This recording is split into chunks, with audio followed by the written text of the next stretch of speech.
दोस्तों इस वीडियो में हम लोग इस प्रश्न को हल करने वाले हैं। तो इस प्रश्न में कहा गया है एपी यानी समांतर श्रेणी 7, 9, 11 कामा डॉट डॉट डॉट 29 का योग ज्ञात कीजिए। यानी कि हमें इस समांतर श्रेणी में सभी संख्याओं का योग ज्ञात करना है। तो आपको इस प्रश्न को हल करने के लिए आपको समांतर श्रेणी के n पदों के योग का फार्मूला पता होना चाहिए। तो देखिए समांतर श्रेणी के n पदों के योग का दो फार्मूला होता है। तो हमने इस वाले फार्मूले का प्रयोग कैसे किया जाता है इसका प्रयोग हम लोग सीख चुके हैं, पिछली वीडियो में मैंने बता दिया है आपको। तो हम लोग इस वीडियो में इस प्रश्न को इस दूसरे सूत्र से हल करेंगे। वैसे आप चाहें तो इस प्रश्न को यानी कि इसमें इन सभी संख्याओं का योग इन दोनों सूत्रों से हल कर सकते हैं, लेकिन हम लोग इस वीडियो में इस सूत्र से इस प्रश्न को हल करेंगे। तो इस सूत्र में एसएन क्या होता है? एसएन जो होता है n पदों का योग होता है, यानी n संख्याओं के योग को दिखाने के लिए एसएन का प्रयोग किया जाता है। और इसमें n क्या चीज़ होता है?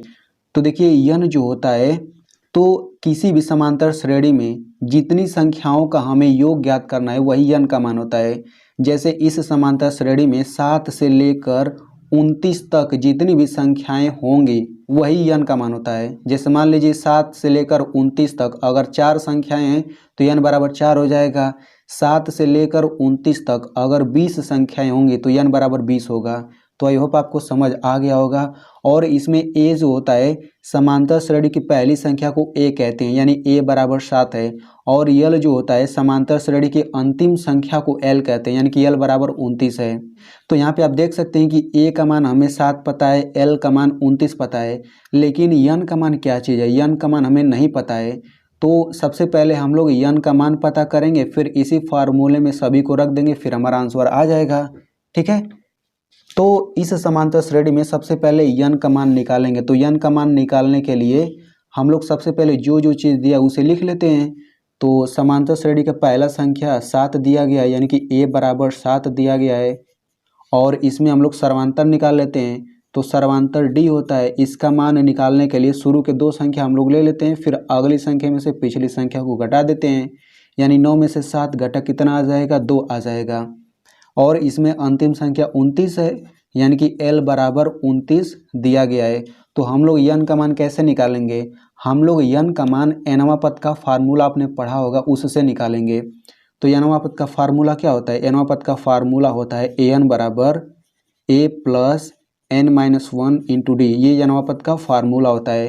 ठीक है, तो यहाँ पे मैं आपको एक महत्वपूर्ण फार्मूला और बता देता हूँ कि an यानी कि nवां पद बराबर l होता है। ये मैंने आपको पहले ही वीडियो में बता दिया है। तो हम इस an की जगह l रख सकते हैं क्योंकि ये दोनों बराबर है। तो ये हो जाएगा l बराबर a plus n minus 1 into D. तो अब हम लोग इस फार्मूले में सभी का मान रख लेते हैं। तो l बराबर 29 है तो यहाँ पे 29 रख लेते हैं, बराबर a बराबर 7 है तो हम यहाँ पे 7 रख लेते हैं, फिर प्लस n का मान हमें पता ही नहीं है तो n माइनस 1 हो जाएगा। d का मान क्या है? 2। तो हम लोग इसी को हल करके n का मान निकाल लेते हैं। तो यहाँ पे देखिए 7 है, बराबर के इधर आएगा तो माइनस 7 हो जाएगा। तो इधर बचेगा n माइनस 1 और 2 बचेगा, यहाँ पे लिख लेते हैं n माइनस 1 और ये 2 बचेगा। तो 29 में से 7 घटेगा 22 आ गया। और यहाँ पे देखिए 2 का इस कोष्टक के अंदर गुणा हो जाएगा, तो 2 का n में गुणा होगा 2n हो जाएगा। 2 का माइनस 1 में गुणा होगा -2 हो जाएगा। अब यहाँ पे देखिए -2 बराबर के इधर आएगा तो +2 हो जाएगा। तो 22 + 2 बराबर 2n हो गया। 22 में 2 जोड़ेंगे कितना हो जाएगा? 24 बराबर 2n। तो यहाँ पे देखिए 2n का मतलब बीच में गुणा होता है, तो जब ये बराबर के इधर आएगा तो भाग हो जाएगा, यानी कि 24/2 बराबर n हो जाएगा। तो 2 से इसमें भाग दे दीजिए, तो 2 एकम 2, 2 दूनी 4, 12 बार में कट जाएगा तो 12 बराबर n हो गया। यानी कि n का मान कितना आ गया? n का मान 12 आ गया। यानी कि इस समांतर श्रेणी में संख्याओं की संख्या 12 है। ठीक है, तो हमें इसी n का मान बस ज्ञात करना था। तो चलिए अब हम लोग इन सभी का मान सूत्र में रख लेते हैं। तो सूत्र क्या है? एसएन बराबर n/2 कोष्टक में a प्लस l। ठीक है, तो जो इसके पहले वाला फार्मूला होता है आप लोग उससे भी इसका आंसर निकाल सकते हैं। तो चलिए इसी में हम लोग इसी फार्मूले में सबका मान रख लेते हैं। तो n बराबर 12 है तो ये आपका हो जाएगा s12 बराबर, इस n की जगह भी 12 रखेंगे ना, तो ये हो जाएगा 12/2। फिर कोष्टक में अब a का मान क्या है? 7 है तो a बराबर यहाँ पे 7 रख लीजिए, फिर प्लस l का मान क्या है? 29 है तो यहाँ पे 29 आप रख लीजिए। अब हम लोग इसी को हल कर देते हैं।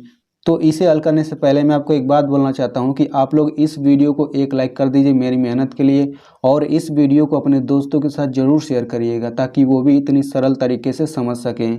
और इसे हल करने के बाद मैं आपसे एक प्रश्न भी पूछूंगा जिसका जवाब आपको ज़रूर देना रहेगा। तो चलिए इसको हम लोग हल करते हैं। तो ये हो जाएगा S12 बराबर, यहाँ से कट जाएगा, 2 छक्का 12, 6 आ जाएगा, और यहाँ पे इनको हम लोग जोड़ लेंगे।